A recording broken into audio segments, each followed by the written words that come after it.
여러분 안녕하세요. 1월 25일 여의도 펀드매니저TV 금일시장 전망 및 투자 전략 시작하도록 하겠습니다. 네, 행복하고 긴 연휴가 끝이 났네요. 너무 아쉬워요. 그렇죠? 어제 저희 다시 월요병이 터지던데 여러분들도 똑같은 그런 마음인 것 같습니다. 날도 너무 추워가지고 어제는 정말 너무너무 춥더라고요. 그래서 이제 한 박자부터 못 나갔는데 좀 날이 좀 풀렸으면 좋을 것 같습니다. 최근 보니까 이제 가스값이 폭등을 됐더라고요. 그래서 저희 이 엄마도 아주 입에 거품을 무시던데, 네, 가스값 폭등은 참 큰일이었던 것은 폭탄을 맞았던 것 같아요. 보통 우리가 생각하는 것보다 2배씩 더 나왔는데, 뭔가 좀 안정이 됐으면 좋을 것 같습니다. 후폭풍이 이제야 밀려오는 거죠. 네. 오늘 새벽 제가 이제 3시부터 일어나서 중간에 1시 반경에 한번 눈을 뜨고 3시에 일어나서 계속 지켜봤는데 1시 반에 살짝 플러스 될까 말까 플러스 살짝 되다 다시 무너지면서 다우를 제외하고 나스닥과 S&P 500이 조금씩 무너지면서 장이 끝났습니다. 폭등 후에 나타나는 숨고르기죠. 네, 숨고르기. 그래서 생각보다도 잘 마무리가 됐다. 이 정도면은 이틀간의 강한 상승 폭등 이후에 나타난 숨고르기는 전형적인 강세장에서 나타나는 아름다운 모습이다. 이렇게 저는 시장을 바라봤습니다. 오늘 이제 우리 한국 시장은 미국의 이틀간의 강한 장세를 어떻게 반영할 것인지, 한꺼번에 세게 반영하고 윗꼬리를 달고 내려올 것인지, 전장도 강하고 후장은 더 강할 것인지, 둘 중에 하나 아니면은 갑자기 이익 매매 실현 물량이 확 나오든지 셋 중에 하나일 것 같은데, 저는 전장도 강하고 후장에서 살짝 윗꼬리를 달고 내려올 확률, 이 확률이 일단 프로바빌리티적으로는 좀 높은 확률이죠. 네. 그래서 팔고 싶은 사람은 전장이 좀 팔고, 사고 싶은 사람은 전장보다는 후장에서 숨고르기를 한 다음에 사고, 이렇게 전략을 세워야 되지 않겠나. 좌우간 오늘 장은 그렇게 약할 것 같지는 않습니다. 폭등 후 나타나는 숨고르기 장세가 한국 시장에는 어떻게 3일의 모습이 투영이 될지 관심과 가슴이 두근두근하는 모습이 섞여 있는 아침입니다. 구독, 좋아요 많이 눌러주십시오. 네, 시장 키포인트 한번 봅시다. 미국이 이틀간의 강세 후에 숨고르기 장세를 보였다. 생각보다 강한 장세로 보여진다. 저는 개인적으로 강세장으로 봤습니다. 한국 시장도 오늘 강세를 띌 전망이다. 이제 우리의 관심은 늘 이제 포트폴리오죠. 나의 포트폴리오는 어떻게 만들어갈 것이냐. 로봇과 챗GPT와 중국 뉴오픈 세 개의 큰 축을 중심으로 시장이 움직이는데 이게 이어질 것인지 아니면 넥스트로 또 새로운 뭐가 나타날 것인지 이 부분이 굉장히 재미있고 흥미진진하고 관심이 가는 한 주, 수목금 3일밖에 안 열리지만 한번 지켜봐야 될 것 같습니다. 이번 달 말하고 2월 초에 있는 FOMC에 대한 모든 호재들이 시장에 이제 충분히 반영이 되기 시작했는데 오히려 FOMC 이후에 장이 살짝 조정을 받을 가능성도 좀 있어 보이긴 합니다. 항상 먼저 선반영이 강하게 되면 그 다음에 막상 그 이벤트가 됐을 때는 샤익 매물이 나오는 그런 모습을 많이 보이는데 일단은 연말 월말까지는 고고다 이렇게 시장을 평가를 해야 될 것 같습니다. 네, 방금 끝난 미국 주식시장을 보면 다우는 0.31% 상승, S&P 0.1, 나스닥 0.75 하락, 러셀은 0.24. 네, 나스닥이 잘 버텨줬습니다. 마이너스 0.5 이상까지 확 벌어지다가 막판에 다시 조금 예, 하락폭을 줄이면서 장이 끝난 전형적인 강세장의 모습. 팔고 싶은 사람은 팔고, 사고 싶은 사람은 사고, 이익 실현시킬 사람은 실현시키고, 추가로 장을 강세로 보는 사람은 사는 그런 하루였다. 원 없이 사고, 원 없이 판 그런 하루였다. 이렇게 시장을 평가를 해볼 수 있습니다. 금융시장 키포인트 한번 봅시다. 중국영 기업들 우크라이나 전쟁에서 러시아를 지원한 정황이 나타났다. 미국이 문제 제기를 했다. 이렇게 이제 중국의 발레를 묶어놓는 전략을 쓰죠. 미 법무부 구글 디지털 광고 불법 지배력이다. 반독점 위반 소송을 하겠다. 이런 이야기를 했습니다. 미국 기업 20% 감원 계획들을 가지고 있다. 올해 100만 명 이상 실직을 할 것이다. 이제부터 본격적으로 레이오프가 시장에 막 나타나요. 굉장히 많은 인원들이 이제 감원 계획을 하고 실행을 하는데, 한 회사 리더인 기업들이 감원을 하면 다른 회사도 따라서 이제 중소기업까지도 감원이 이어지죠. 과연 이것들을 미국 경제가 얼마나 튼튼하게 잘 버틸지가 핵심인 것 같습니다. 보통 감원하고 6개월 후에 소비라든지 이런 부분들이 망가져뜨려서 나오는데, 우리나라도 2분기 이후에 또 글로벌 미국도 그렇고 2분기 이후에 시장이 좀 경기가 침체 국면으로 들어갈 수 있는 가능성은 확실히 있어 보입니다. 하지만 1분기와 2분기, 5월까지는 시장은 나름대로 강한 상승세를 탈 것이다. 5월 초반 이후에 줄이자. 이게 제 전략이죠. 네, 3M이 전 세계 제조 분야 직원 2,500명을 해고할 예정이다. 이렇게 또 감원 계획이 나와 있습니다. 네, 미국 증시가 장 초반에 기술적 오류로 일부 종목 거래가 중단되기도 했죠. 네, 그 이후에 다시 정상을 찾아서 거래가 별 문제 없이 지속됐습니다. 미국 1월 S&P 500 글로벌 제조 PMI 지수가 46.8을 기록하며 위축세를 유지를 하고 있습니다. 전월보다는 좀 올랐죠. 네, 하지만 50 이하는 위축세를 보고 있죠. 유로존 1월 S&P 제조 PMI 지수도 48.8을 기록하면서 5개월 내 최고를 나타냈습니다. 네, 유럽이 확실히 반등하는 모습이 나타나고 있네요. NAB가 호주 중앙은행 조만간 금리 인상을 중단할 것이다. 이렇게 예상을 했습니다. 네, 오늘 달러 지수는 102가 깨졌네요. 101.95 달러가 약세를 나타냈죠. 당연히 이머징 통화라든지 유로, 엔화가 강세, 위안화 강세, 한국 원화도 오늘 강세로 돌아서지 않을까. 그렇다면 외국인의 투자 자금은 지속적으로 유입될 가능성, 글로벌 시장에서의 어떤 달러의 움직임 때문에 행복한 자와 불행한 자, 이게 나눠지는데, 지금은 미국은 달러 약세를 통해서 기업들의 실적 전망, 실적들이 좀 올라갈 거라는 기대감으로 올라가고, 나머지 이머징이라든지 그동안 피해가 있었던 국가들은 일단 그 나라 통화가 강하면 인플레이션을 방어할 수가 있죠. 또한 외국인 자금들의 유입으로 주식시장에 올라가는 그런 좋은 점, 긍정적인 면들. 이게 전부 골디락스는 거죠. 미국도 좋고 한국도 좋고 이머징 시장도 좋고 다 좋은 그러한 시장이다. 그 핵심에 달러와 금리가 있다. 이렇게 볼 수 있는 거죠. 미 국채금리 한번 봅시다. 2년짜리 한번 보겠습니다. 4.2124, 2.8bp 하락을 했네요. 10년짜리 한번 보겠습니다. 5.7bp는 하락을 했습니다.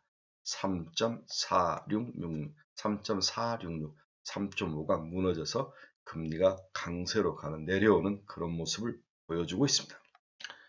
지금 어제부터 우리나라도 이제 큰 추위가 몰려오면서 이 에너지 소비가 큰데, 여기에 이제 우리가 이제 가스 요금 폭탄이 날라왔죠.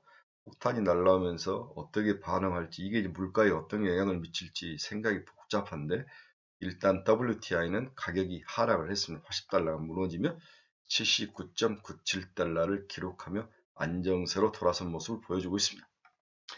미국 주요 기업들의 주가 종가 봅시다. 애플은 상승으로 마감을 했습니다. 1.01% 상승해서 142.53달러. 네, 테슬라는 0.1% 상승해서 143.89. 네, 나름대로 방어를 잘 하고 있네요. 이틀간의 강한 상승 후에 오늘까지 상승을 했으면 테슬라는 150달러를 일단 탈환을 할 것으로 보여지고 있습니다. 150달러 탈환 이유가 중요하죠. 네. 그렇지만 테슬라가 가격 인하 정책이 자신감의 표현이다. 시장을 잃지 않기 위한 중국 시장에서 BYD랑 치열하게 싸움을 하는데, 또 글로벌 시장에서 여러 가지 전략적 움직임으로 보여지는 거죠. 오히려 Q의 확장, 이 Q가 결국에 가서는 P의 확장까지도 가져올 수 있는 그런 선두 기업의 큰 자신감인데, 테슬라는 전략이 나름대로 잘 먹혀 들어가지 않을까, 그런 생각을 해봅니다. 이런 테슬라의 강세는 우리나라 2차전지 서플라이 체인에 관련된 기업들, LG엔솔이라든지 이런 기업들이 충분히 조정을 받았다는 생각하에서 오늘도 상승으로 이어갈 가능성이 높아 보이기 때문에 2차전지에 물려서 고생하신 친구들은 매도보다는 당분간 좀 지켜보면서 기술적 반등을 노려보는, 그리고 이제 기술적 반등이 어느 선까지 올 것인가, 자기 나름대로 여기서 빠져나올, 좀 팔고 나올 그 라인을 스스로 그려야죠. 그 작업을 이제 스스로 하셔야 됩니다. 저 같은 사람들이 대신 해줄 수는 없습니다. 엔비디아 한번 봅시다. 0.38% 상승해서 192달러, 200달러를 탈환을 할 것으로 예상을 하고 있습니다. TSMC는 1.47% 하락, 마이크로 테크놀로지도 0.91% 하락, 메타 플랫폼스도 0.09% 하락, 너블록스가 2.52% 오늘 같은 날 하락폭이 좀 큰 모습을 보여주면서 장이 끝났습니다. 네, 이제 요즘 위너는 비트코인이죠. 23,000달러를 회복을 했습니다, 여러분. 네, 엊그제만 해도 제가 22,000달러에서 많이 올라왔다 했는데 벌써 23,000달러를 회복하는 이번 장 강세 여러 종목들이 강세 종목에서 이제 기술적으로 올라오는데 그 중에서 가장 큰 수혜 혜택 종목이 섹터가 비트코인이다. 코인 종목이다. 이렇게 정의할 수 있겠네요. 네, 어제 이제 제가 여러 자료들을 참 많이 봤는데, 기존 자료들은 이미 다 봤는데, 신규 자료들은 이제 현유니까 올라오지 않았는데, 그 중에서 재밌던 것은, 현재 글로벌 자금이 중국으로 많이 몰려가더라. 한국도 일부 자금이 몰려오지만, 현재 중국이 가장 큰 위너이다. 이 이야기를 하고 있더라고요. 최근 중국으로 펀드 플로우가 매우 강한 상황이다. 중국으로 펀드 플로우가 돈이 들어오고 있다는 거죠. 미국 지역의 펀드는 유출되고 중국으로 반대로 유입되고 있는 모습이 나타나고 있습니다. 이제부터 중요한 것은 액티브 펀드 자금이죠. 패시브는 뭐 인덱스를 사니까 대형 우량주만을 조금씩 이제 박스켓으로 사는 건데 이 액티브 자금들이 어떤 모습으로 어느 섹터에 어떤 종목으로 몰려가느냐 이게 이제 수익률 게임의 핵심인데 액티브 펀드 자금 흐름이 굉장히 중요하죠. 패시브와 다르게 액티브 펀드들의 흐름은 자금 유출이 작고 추세적이지가 않다는 특징을 가지고 있다. 금방 추세를 형성하지 않고 먹고 나가고 이렇다는 것을 롱숏 플레이 스킴이 강하게 적용된다는 거죠. 그렇죠? 네. 알파 전략 측면에서 자금으로 볼 수 있습니다. 알파 전략은 인덱스 플러스 추가 수익을 내는 것을 알파 전략이라고 그러죠. 네. 자, 최근 이제 베타 전략이 이제 인덱스 정도 수익을 내는 게 베타 전략이고, 최근 액티브 펀드의 흐름을 살펴볼 때 이머징 중에서 중국에만 유입이 되고 있었고, 한국을 포함한 여타 이머징은 액티브 펀드 자금이 유출이 되었다. 그래서 한국 같은 기업들은 인덱스 자금이 들어오고 있지 액티브 자금이 들어온 것 같지는 않다. 이 이야기를 하고 있는 거죠. 우리나라도 코스닥에서는 외국인이 자금이 빠지지 않습니까? 코스피로는 들어오는데 이것은 확실히 인덱스로는 코스피로 들어오고 액티브는 주로 코스닥이 많이 오는데 코스닥은 자금이 빠진다는 거죠. 대신 중국 쪽으로 이 돈이 가고 있다. 이렇게 볼 수 있는 거죠. 물론 미국과 유럽에서는 유출 흐름이 강하게 액티브 자금만 본다면 흐름이 나타나고 있다. 돈이 빠지고 있다. 이렇게 이해를 하시면 될 것 같네요. 하지만 우리나라는 이제 중국 경기 사이클에 크게 의존을 하죠. 특히 우리같이 중간재를 생산해서 중국에 공급을 하거나 글로벌 시장에 공급하는 이러한 기술력을 가지고 있는 중간 공급에 위치한 나라들이 첫째적으로 커머디티 가격이 하락하면서 가장 수혜를 보죠. 거기에 여기에는 워낙 각국 통화에 워낙 강세가 있기 때문에 커머디티 가격을 더 싸게 가져와서 비싸게 가공해서 팔 수 있는 그러한 모습이 있는데 환율 수출에서의 하락보다는 커머디티 가격, 원자재 수입이라든지 이런 원자재 수입에서 나오는 수익력이 더 크다면은 충분히 해볼 수 있는 싸움이다. 그리고 Q가 늘어나는 거죠. 그렇죠? 중국 같은 기업에. 그래서 우리는 중국 쪽으로 돈이 몰려 들어가는 것은 우리나라에서는 큰 악재일 수 있으면 패시브 자금이 빠지지 않는다면 패시브 삼성전자나 SK하이닉스나 LG엔솔이나 큰 자금 이들이 돈이 빠지지 않는다면 나름대로 버틸만 하다. 그리고 소형주들 어떤 특징 테마를 가지고 있는 종목 위주로 시장은 지속적으로 시장에서 먹을거리가 그쪽에 일부 테마로 몰려있을 수밖에 없는 그런 구조이다. 이렇게 이해를 하셔야 될 것 같아요. 따라서 이 큰 대형 우량주를 지속적으로 사기보다는 중소형주 중에서 시장을 공략하는 그러한 전략을 여러분들에게 강력히 추천하는 바입니다.